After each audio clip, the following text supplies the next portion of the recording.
મિત્રો તમને ખબર જ હશે કે આજે કાળુભાઈને બ્લોગ બનાવતા મોડું થઈ ગયું, ભૂલાઈ જ ગયો હાવ મગજમાંથી ને વાગી ગયા છે સાંજના 8 ને મિત્ર હાલો ખાવા બેસી જાય.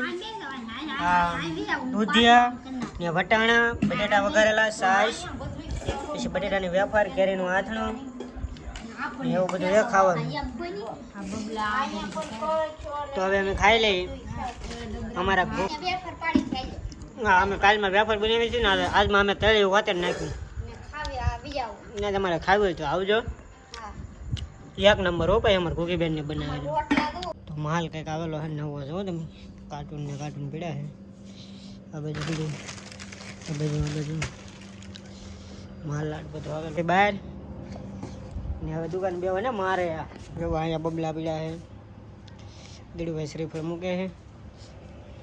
તો ફાઇનલી બિનારો તો હવે અમારે ખાવી છે ફેપ્સી.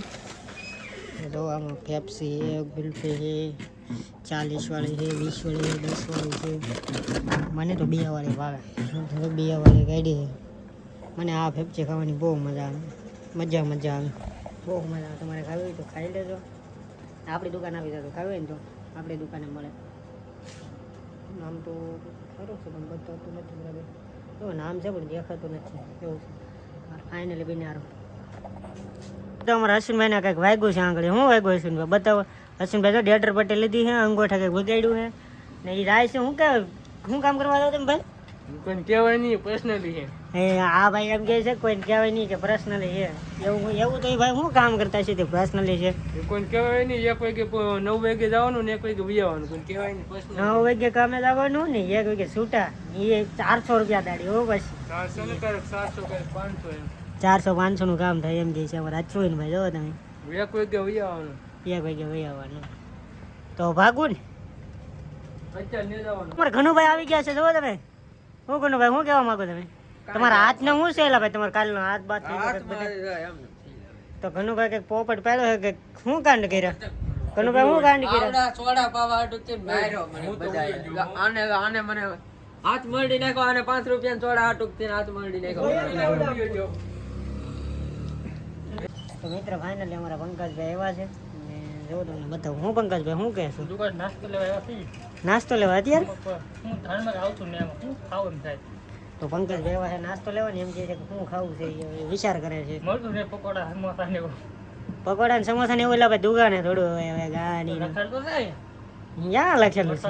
લીંબુ જીરા તમને રોસ્ટિંગ મારતા આવડી ગયું લાગે. તો મિત્ર અમારે શાંતિભાઈ દવણા દળે ને એવા લાઈટ વહી ગઈ એટલે જો તમે લાઈટ બહુ ઘોર હમણાં લાઈટ ગવરાવે છે ને ગરમી કેવી પડે ભાઈ બંધ. ગરમી કાલ 4 બાટલા પાણી પી ગયો. 4 બાટલા પાણી પી જાય. એ પાછું બિસ્લરી છે ને ટાઢું ઠંડુ પૂરે ને અમારે પક્કા ભાઈ ને ફરી જ લીધું. હા કાલ જમવા આવવાનું છે. પોગી જતા બધા. હા કાલ જમવા આવવાની હવે ગુરુદેવ નો પ્રોગ્રામ છે. જયંતિભાઈ ને બધા જમવા આવવાનું. અશ્વિનભાઈ ને તો ખાસ ભાવભર્યું આમંત્રણ. 23/3/2024 નો પ્રોગ્રામ છે. હા ભાઈ પૂગી જાજો. એ રાતનો છે હો. બસો 8 વાગે શરૂ થશે. પૂગી જાજો તો બધા. પંકજભાઈ તમારે શું કહેવાનું છે? પાર્કિંગમાં રહેવાનું છે કે તમારે પેલા પેટ પૂજા કરવાની? પેટ પૂજા કરીને પછી પાર્કિંગમાં થાય તો ઠીક છે. નકર પછી કુવાડનો સસ્તી ગુલ્ફી ખાય એમ. ગુલ્ફી ખાવા બી હાલીને એવો પાટિયા જો એ ડુંગર ની હો ભાઈ. તમારે ખાવી તો આવજો, મજા આવે. બગા પંકજ કોણ ખાય ખાઈ દે ને બધું ગુલ્ફી હું ખવડાવું તરફથી. ચેલેન્જ કરવાની પણ વાર લાગે. કેમ લાગે? ડુંગરની ગુલ્ફી ખાવાની કેવી મજા આવે. ગરમ બહુ થાય. 9 વાગી ગયા છે ને હું આવી ગયો છું ધાબા ઉપર. ધાબા ઉપર આવીને કૂવાની તૈયારી કરવી જોઈએ કેમ કે પથ્થરી આપણી ભેગી કરેલી છે. પથ્થરી ખોલવી જોઈએ. તો હાલો મિત્રો ફાઇનલી હોઈ જાય. સવારના બ્લોગમાં મળી જાય ફાઇનલી. કેમ કે હમણાં બ્લોગ બનાવતા ભૂલાઈ જાય છે. હમણાં નવું થઈ ગયું એટલે બપોરે યાદ આવે છે ને ક્યારેક તો સાંજે યાદ આવે કે વિડીયો બનાવવાનો તો પણ ભૂલાઈ જાય છે. હવે ફાઇનલી કન્ટિન્યુ આપણે કાંઈક બનાવીશું. જો તમારા અમારા વિડીયો તમને કેવા લાગે કોમેન્ટમાં કહેજો.